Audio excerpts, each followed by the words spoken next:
creature called on my watch, and just you can't do it. 6 players in this tournament. Teams are playing 7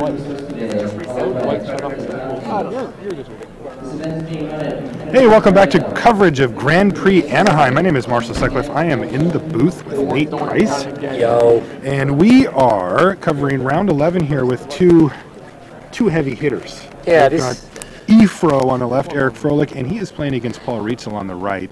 And we're going to be treated to some very high-level magic here, and also we're going to be seeing two very different decks clash against each other here. Yes, they are polar opposites, in fact. This is like one of the big storylines that we had in Barcelona was going into Barcelona, Paul Rietzl's Boros, like Red-White Humans deck was the foundation upon which the metagame for that, like the initial impression of the metagame was built. It was the deck that everyone knew was in existence, and it was the deck that people knew had to be beaten. And people showed up with it, and other people had shown up with decks that were designed to beat it, and it kind of got crushed. Mm-hmm. The other side of the field was players playing, there was the Miracles deck that ended up winning the event by Alexander Hayne, formed by Team Manager 5. Yep. And that deck was a deck that had a really hard time with Miracles. Like, he had a really hard time with the Boros deck, just couldn't handle the aggressiveness of it. And after day one, when most of the Boros decks fell by the wayside, the deck was able to shine, and consequently, he was able to push through a format that was well designed for him. And now we see the next evolution of that, where Froelich is playing a blue-white-red version of the Miracles deck that's splashing red for Bonfire of the Damned, just a single copy in the main deck. But 3 rolling Temblors, which are very important because they help shore up that match against the aggressive decks. Mulligan. Paul looks like he's taking a mulligan down to 6, which, I mean, with a deck like his, he is more than capable of aggressively mulliganing. Looks like he's got gonna keep his 6-card hand. Do we have a Stromkirk Noble? No. All right, so Efro's going to do the miracle check just sort of out of habit, right? You want to make sure that you don't forget that and don't get sloppy, so he's going to do it even if he can't actually cast it. We see a Cloistered Youth come down for Paul. And what are we getting? An island? Ooh, it's the planes I like, too. Oh, These man. guys, I tell you, they just have such good taste. We'll see if he uses mid-game. I've seen it done. if he uses beta lands for the other, and I will judge him based on his picture selection. Yeah. Because that's what matters. All right, draw a card for the turn. It is a non-miracle. Ooh, nope, that's not the right island. Sorry. Yeah, I'll have to deal with it. I do like that one, though. All right, we're going to transform on our upkeep. Turn into a very potent 3/3 threat. This is going to get in for a lot of damage, potentially. He's going to go ahead and attack. And you saw Paul pause before just turning his card sideways. That's because he needs to announce, because Eric is running Feeling of Dread. Yes. And he has the mana to cast it, so Paul gave him an opportunity to do so. And we see a turn 3 Stromkirk Noble come down. And I think that Paul's got a pretty nice board presence here, where Eric's going to need to do something. He has a rolling Temblor in his hand. Which doesn't do a lot. It just 1 for 1. See, and this is what we were talking about with Paul yesterday, which is that Paul's very cognizant of getting his creatures above a certain level. All right, we see Thought Scour into Terminus. Must be nice, and all your guys go away. I will note that Eric also has Feeling of Dread in his hand, so even if he didn't hit Terminus there, he still had a way to take 0 damage that turn. Yeah. You see a look from Paul as he plays a land and says go, and I think that Efro feels very comfortable at this point. Yeah. It's funny, I think that Paul definitely had the, good luck. Lucky yeah, it must be smile on his face there, yeah. Okay, so we see a Vessel of Endless Rest come down. It's going to put Terminus back on the bottom of Eric's library, just in case it gets shuffled and he can draw it again later. And then an end step, we're going to see a Midnight Haunting from Paul. So he did actually have a play for this turn. The Vessel of Endless Rest is... I think that was a Hellrider he just drew. Oh my. Nope, must not have been, because I think we would have seen it here. Yeah. Vessel of Endless Rest is an interesting addition to the deck as well. Not something we've mentioned before. I don't think it was in Alexander Haynes' version. It was not. But like the ability to reuse miracles like that, and considering you are using Thought Scour as one of your primary ways of like activating miracles on your opponent's turn. It does some double duty. It's pretty sweet. It also lets you get up to the 6 mana to cast them on your own without the miracle cost. Yep. All right, so we see Paul just content to swing in for 2. We see Eric play a Think Twice on end step. It doesn't hit anything, and then he just naturally terminuses. He's just going to go ahead and play it. Might as well keep that board as sweeped as possible. Paul picks his deck up to put those counters on the bottom. Oh, did he? Yeah, that's just a habit, I guess. Yeah. Probably toying around and playing with Eric as well. All right, so Paul's just going to say go. Eric's at 13, so Paul's definitely put a dent in his life total, but Eric's also sitting on 6 mana now, or 7 mana, and is looking in a pretty strong position. He also has a Think Twice and a Feeling of Dread in his hand, and a Rolling Tumbler, I believe you said. Yeah. So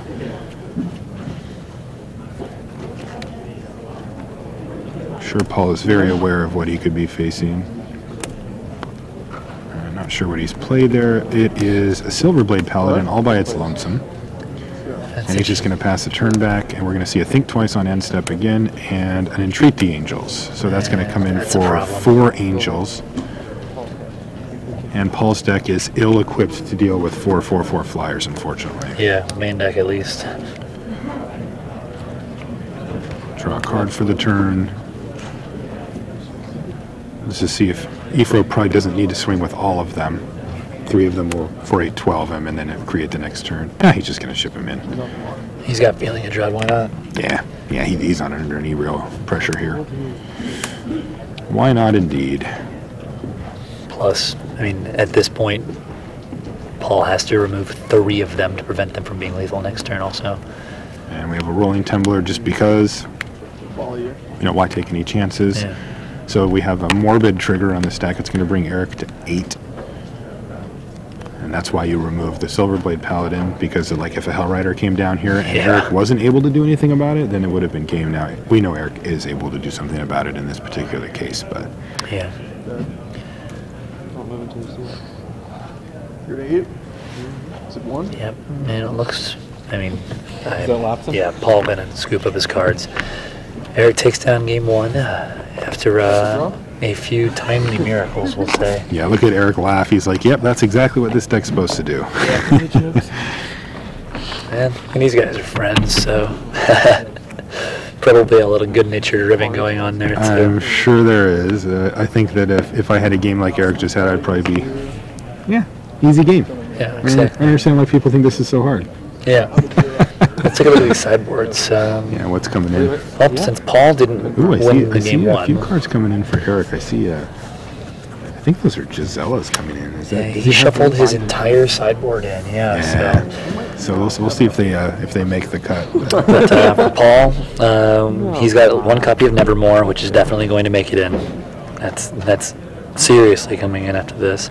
And it's going to name Entreat the Angels, would you suspect? I'd be very surprised if it didn't. I mean, really though, wouldn't it name one of the sweepers? Like, because Entreat the Angels is a bit of a later game play for Eric, where Paul, if he can, create some pressure. Let's say he's got 3 creatures on the battlefield that are actually getting in. Yeah. And you have a Nevermore, don't you just say Terminus? Certainly could. Yeah. So it might actually change based on what the board looks like. Yeah. That's getting used. Let's see. He's got a Slayer's Stronghold, which I can see making it in out of his sideboard for one of the other lands in his deck. He's got Riders of Gavany, but I don't think that's going to make it in. I don't think Divine Reflection is going to make it in either. Yeah, well, I don't know. Maybe he might consider Divine Reflection, actually. Although I don't know if he's going to get an opportunity to have lands untapped to use it. So probably not. The conscripts that he has, not quite as good as they are against Jund, but at the same time, we've seen some pretty sweet things happen when you take a Tamiyo or, even an opponent's land in certain situations. So it's very likely that those conscripts make it in. Yeah. He's got a Geist Honored Monk, which I think is a really solid card in this matchup because it's 1 permanent, 1 spell that gets you multiple permanents in play, helping you get around Feeling of Dread, and also helps you avoid overextending in terms of card use against the massive board sweepers. I think that's a really good point. I mean, it represents 5 power all by itself, and they're all different creatures too. Yeah. those definitely are the cards that I would look at out of Paul's deck. He also, I mean, from his own deck, cards that are a little bit weaker. Man, this is where it gets tough because I don't know what to pull out. Like, I think that you can't take out the creature generators, like the Gather the Townsfolk or the Midnight Hauntings, because they're too good at what they do for his purposes, which means you can't take out the Champions of the Parish. Stromkirk Noble you can't take out either because you need him to get big. You could take out the one Lightning Mauler that he's got. You could... Although haste is good versus Eric's deck too, it's tough. He just doesn't want to take anything out. True. You can take out Fiend Hunters. That's an easy decision. That's an easy one. Two of those guys come out. You might you don't want to take out the Rally the Peasants either because you just want to kill him at some point. Yeah, I think that maybe you do actually very minimally sideboard here. I mean, really Paul's deck it's going to do what it's going to do. So yeah, I mean the cards that I'm most interested in seeing him bring in are Nevermore, which is a singleton. Divine Reflection, which is a singleton, and Geist-Honored Monk, which is a singleton. So you could take out the Lightning Mauler, give you room for that, and take out the two Fiend Hunters, and there you've got your 3 cards. You will bring in Divine Deflection here? Yeah, I think because at some point Eric is going to have to do damage to Paul. Yeah. Right. So. I mean, does Divine Deflection reflect the players too? Yes. Yeah, so he could actually use that as a nice solid way to it's basically an X spell, and it protects him from the Templars. It's essentially, yeah, so that's actually just an absolutely key card. Yeah. Because he can set up a board state where he can use Divine Deflection to just take out a Templar or a thing, or he can just use it as a finisher. So I think that's your sideboard. Lightning Mauler out, 2 Fiend Hunters out, and then one of the lands, probably a...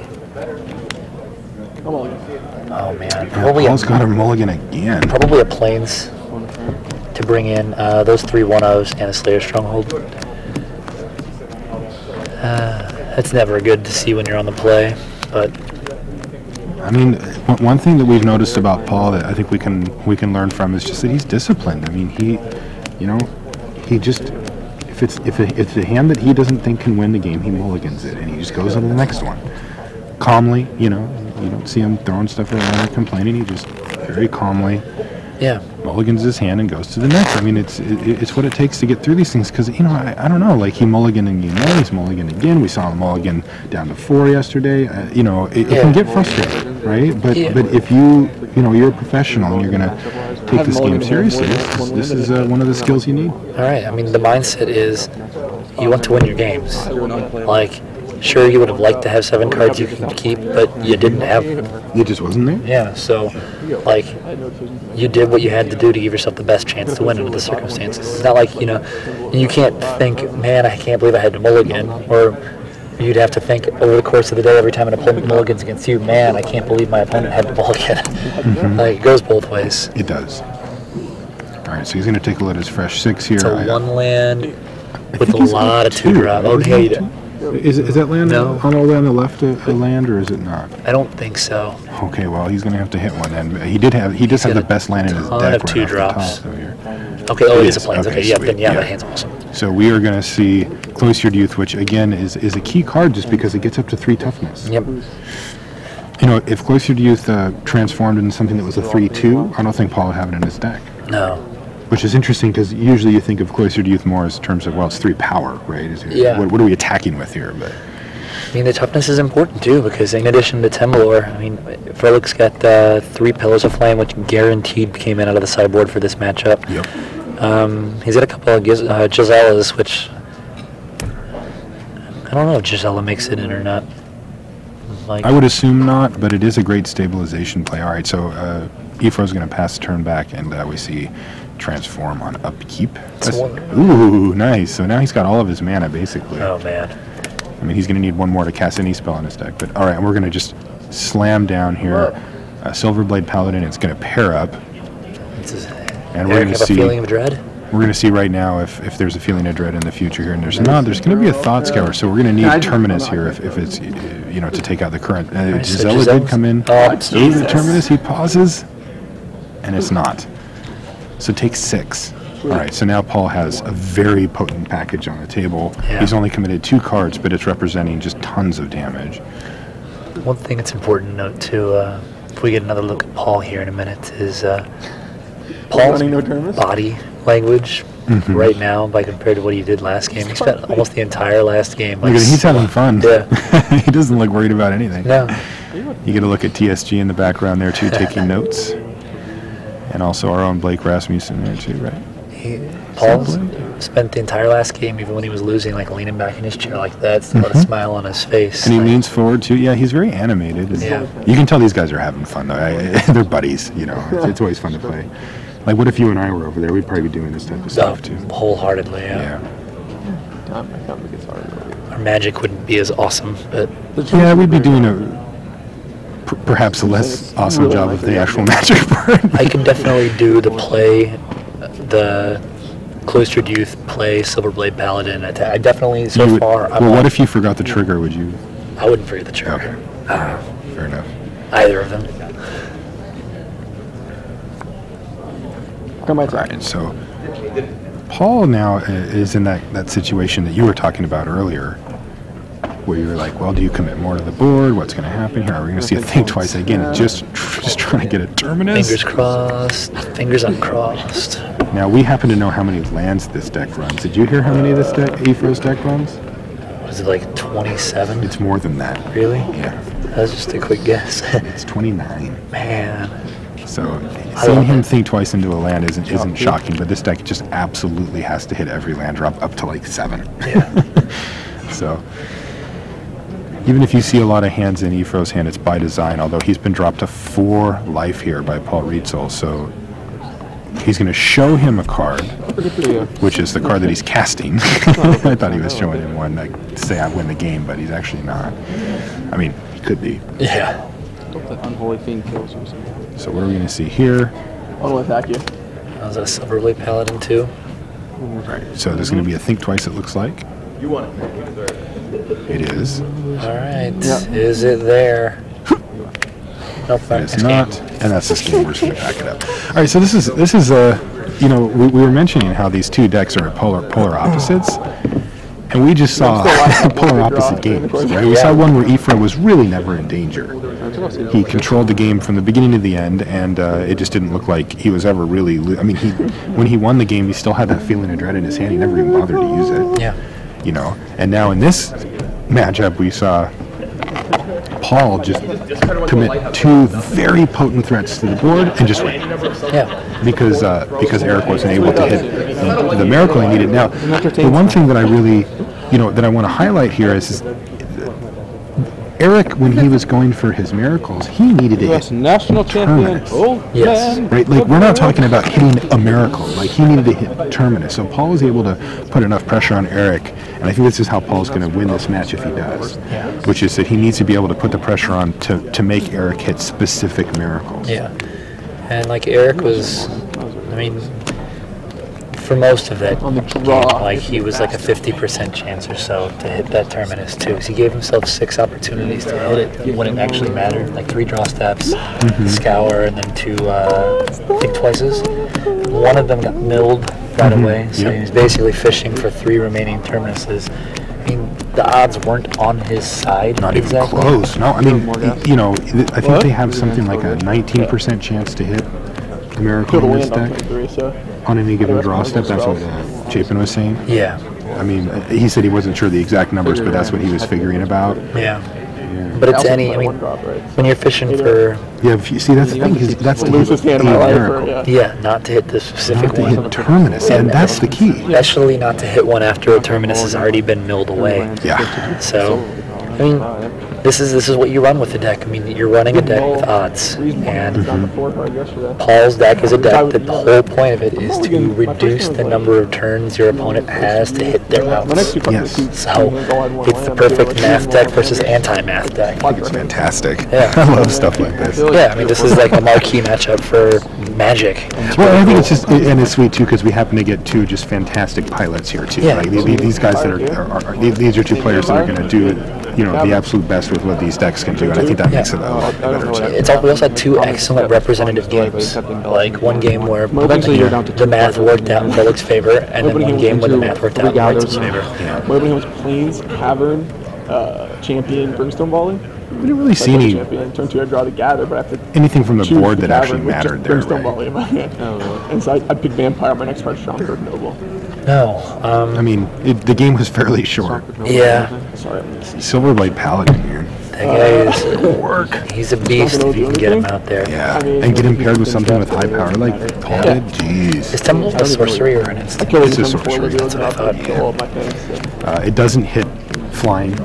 Yeah. Right, so you know, we were talking about the tokens earlier, but you know the Midnight Haunting tokens don't care about rolling Templar. Now we are running in Rietzl's deck for Gather the Townsfolk though, and they do care. Yes. It's interesting. Good luck. Like, we didn't see any feelings of dread from Eric that last game too, which is really important, especially like in the specific situation he faced last game. Did you see him? Every time you mulligan, Miyagi. He Mr. Miyagi did pretty good there. I see a. He said he's going to Gisela. keep. Yes, he had Gisela. Now, one of the things I wanted to ask you, I don't know if we saw this happen or not, but we did see Gisela milled Yes. by Eric. So if you're Paul Rietzl, do you consider bringing back in a Fiend Hunter or something, or do you just ignore it? She's expensive. Draw's still Yeah, I mean, she stops his game plan cold, but she's very expensive. You're on the draw. You have Zealous Conscripts in the deck now. Well, no, you could have Zealous Conscripts in the deck. Maybe you don't see Fiend Hunters, you bring Zealous Conscripts instead. Because Fiend Hunter, because part those is if you conscripts is actually- Why do I always mulligan? your risk a little, right? Because Yeah. you bring in the conscripts, and they still attack. Yeah. On the draw, The Fiend Hunter is really pretty useless if you're not removing an opponent's creature with it. yeah. It's possible you trade out the Machias, the Lunarch you got in your deck, and maybe take the Divine Deflection back out and put the 2 Zealous Conscripts in, because Reflection's a little bit less important being on the draw, since you don't have as much of an opportunity to get board presence and keep mana available. Okay. And Machias is not as good when you're on the draw either, because you're that turn behind. Yeah.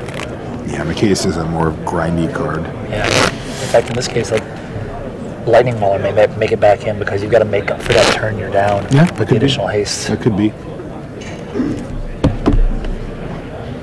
All right, Paul again has mulligan. Look at he's crossing his fingers. Yeah, he's 50% on mulligan games in this match. So But he's mulligan I should say. every single one. yeah.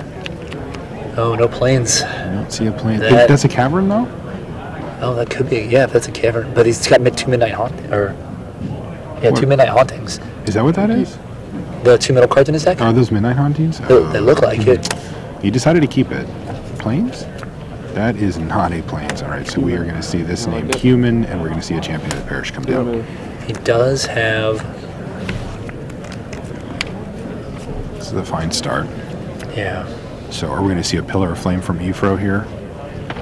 You see, he did bring those in, we're assuming. I assume, yeah. How many does he have? 3? 3 in his board, yeah. Okay. And there it goes. That could be really bad. Yeah, it's really that's bad the kind of for thing Paul. that Paul definitely does not want to see it. He can't cast a Gather or anything. No, here. he needs a clifftop retreat. Those Or are. not a clifftop retreat. Yeah, clifftop retreat. Clifftop retreat would be Yeah, sweet. That's what I was looking for. But a Plains is fine I think too, and that's he just drew acceptable. one. Yeah, that's really good for him. All right, so we have 3 mana, and the Cavern's on Go. Human. So we could play a. He's just going to pass the turn, He's so a we are going Midnight to see a Haunting. Midnight Haunting. Yep. And he does have the 2 that you noticed as well. So Yeah. Midnight Haunting is a safe play here because it gets around the Temblor. He will still have 3 power worth of attacking creatures should he decide to follow it up with Never come back. Paladin, which seems likely. Yep. I can't tell what the other red cards like. It looks like he has. Yeah, I can't tell what the red cards in his hand are. It looks like 1 Brimstone Volley at least, and the other one I couldn't see. It might have been Devil's Play. I kind of like the plan here. The Midnight Haunting tokens Yeah, it's haunting. takes away some of the ability of Eric to deal with his threat. Yeah, it's a really powerful card against him in this matchup for that exact reason. Now, if I were Paul here, I don't think I would go with the second Midnight Haunting right now. I think I would probably be saving that. And Well, I mean, you do it on Ephro's turn anyway, right? yeah, but- Hellrider comes down. Okay, yeah, that was what it was. Good. You like that play? Oh yeah, Okay. very much Double so. ray. Like, Hellrider is awesome because he's the one card in his deck that gets around. Does Hellrider have to be attacking for the ability? Yeah, I don't think so. So it gets around Feeling of Dread. Yep. All right, so Ifro Thought Scours into a Plains. Doesn't have anything else, and there's attacks coming in. Wow, this is going to be a ton of damage. Yeah, 2, 4, 5, 6, 7, 8. Yeah. So again, we see Paul put himself in a position where he's got pressure. Yeah. And this works out really well for Paul too, because I mean, like Ifro can't Terminus this turn. I mean, without a miracle. This is an Entreat the Angels we see here. He's going to Entreat for 2. Okay, that changes things. it does. That's a nice way to spend your turn. Gotta make sure he keeps hitting his land drops here. So now, does Paul not attack and set up for like a Midnight Haunting and then get you with everything? Possibly, probably. I mean, we'll. All right, so the Champion of the Parish is removed from the game. It's exiled, as we say. That's why they're pointing that out. Man, and this is where this is where Paul Rietzl becomes Paul Rietzl, and me and you get left in the dust, right? Yeah. Like he's going to figure out what to do. Is that a volley on the far left of his hand there? Because that changes things as well. Like having access to a morbid volley. Like I think that the right play is probably pass the turn and then Midnight Haunting, right. Bash with the team, and then Volume. Yeah, because if that sequence is allowed to happen, the way the board currently sits, Ifro would take 5. Yeah. Or 1, 2, 3, 4. He would take 5 from the triggers, right? And then at least 2 creatures are going to get in, so that's 7. In fact, the way it stands now, 3 creatures would get in, which would be 8, which would put him into range for Brimstone Volley. He could also. Play a champion or play the. Okay, he's not going to. So he could also play the Paladin, team it up, attacking with his guys. Hits Eric for 3, dropping him down to 9. Gets him for an additional 1, putting him at 8. But he loses his Hellrider in the process. Yeah, he would still lose it. He would trade it for an Angel, but still, that's not a good trade for him. Yeah, I think the line that we described is what he's going to go for here, especially if that's a Brimstone Volley in his hand. Yeah, this is highly impingent on. I mean, like at this point, this is a very tense moment because if Eric miracles here, really any of them, even Temporal Mastery would be good. Yeah, it could be. He has not. It could be a Pillar of Flame though, because. I mean, he's got them in his do here? Well, I mean, nothing. That's the problem. Like, they would deal 3 less damage than Brimstone Volley would, which is bad. Oh, you're saying Paul could have a pillar? Yeah. Gotcha. Like, he's got them in his board. He doesn't have any in his main deck, so he would have had to bring it in, which seems a little weird. Okay, we have the end step Midnight Haunting. The turn has been passed, and I know that Ifro has a Think Twice in his hand, so he is going to get a shot at a miracle, and it looks like he's going to need it, depending on what Paul has in his hand. He also, he has 2 shots, because is that a lighthouse, a loot house on his side? Yeah, but it's only your first card drawn, so he only gets 1 shot. Yep. That is a pillar. Out of a box. Right? Oh, it's another Hellrider. Oh, no. Oh, well. So this represents lethal. I'll attack. 1, 2, 4, 6, 8, 10, 12, 14, just from the Hellriders. My. Wow. That might have actually just been better depending on what we see here. Well, actually maybe not, because now Paul says, look, I'm winning this turn, so you need to hit a Terminus or, what's it called? Bonfire. Yeah, this is it. This is the game. So you see Ifro tanking it here. Oh, man. Because everything's going to trigger twice. So 2, 4, 6, 8, 10, 12, which is lethal. If Paul is able to turn his guys sideways and the triggers go on the stack and they all resolve, then Ifro's dead. Right. So if Ifro can take out one of the creatures, he's still dead. All right. I mean, what's he looking at for his turn, though? Like, I mean, is it only the Think Twice that he's got? Because if he Think Twice is into a Feeling of Dread, he survives another turn as well. Does he? He can tap down the 2 Hellriders. He'll take 8 from the triggered abilities. 2, 4, 6, 8. 2 damage from the attackers, putting him at 2. Yes. So he's got more outs than just Terminus and Bonfire right now. That's true. But they're limited. And also, if depending on what Paul's last card, and those might not be outs. Like if he does have a pillar or a. True. I don't know what that last card is, but. All right, here goes the Think Twice. It looks like. I got a lot of I wonder if he value. was considering using his lead Yeah, but he doesn't want automatic. He needs to have 3 mana available. So if he hits a bonfire, it'll kill the Hell Riders as well. So Seems reasonable to I don't know what his other You can't do cards are. that, So can he- he? Oh, yeah. No, I'm sorry. Yeah, Sure. All right, here we go. He rubs his hands together, and we're gonna draw a card for the turn. He says, "Oh man, that's a sad face. what if he's just slow rolling him?" Yeah, that's He's that gonna goes extend the points. hand, All and right, that's and gonna Paul be it. So Rietzl. Paul Rietzl squeaks by. That was the perfect collection of cards for him to battle against Efro's deck because he had a Temblorn